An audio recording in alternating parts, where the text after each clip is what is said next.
Newton के गति के नियम, इन्हें हम ब्रह्मांड के ट्रैफिक रूल्स भी कह सकते हैं।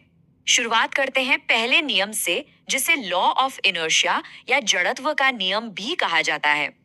ये नियम एकदम साफ कहता है कि कोई चीज रुकी है तो रुकी ही रहेगी, और चल रही है तो चलती ही रहेगी, जब तक उस पर बाहर से कोई फोर्स या बल ना लगे। इसे और मजेदार तरीके से समझें तो ये जड़त्व बिल्कुल संडे सुबह के आलस्य की तरह है। कोई चीज अपनी स्थिति बदलना ही नहीं चाहती।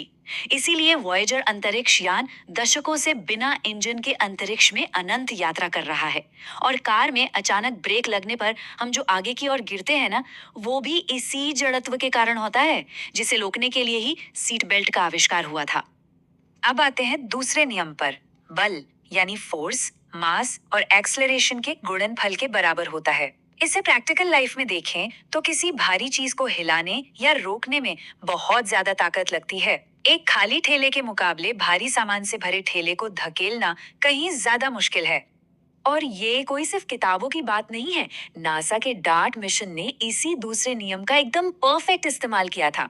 एक विशाल एस्ट्रॉइड का रास्ता बदलने के लिए एक बहुत ही तेज रफ्तार वाले अंतरिक्ष यान को उससे टकरा दिया गया, ताकि अंतरिक्ष में एक जबरदस्त बल पैदा हो सके।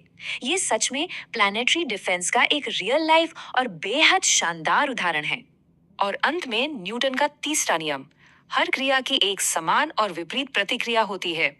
आसान शब्दों में कहें तो बल कभी अकेले काम नहीं करता, ये हमेशा जोड़े में आता है। प्रकृति में इसके विजुअल्स बहुत ही कमाल के हैं।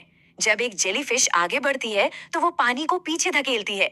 जब कोई नाव से किनारे पर छलांग लगाता है तो नाव पीछे की ओर खिसक जाती है। और अंतरिक्ष में जाने वाला रॉकेट, वो भारी दबाव के साथ गैसों को नीचे छोड़ता है, और वही रिएक्शन रॉकेट को आसमान की तरफ धकेलता है। एक तरफ धक्का देने का मतलब है उसके ठीक उल्टी दिशा में मोशन पक्का है। आज के इस विश्लेषण में हमारे साथ जुड़ने के लिए बहुत बहुत धन्यवाद। सीखते रहें।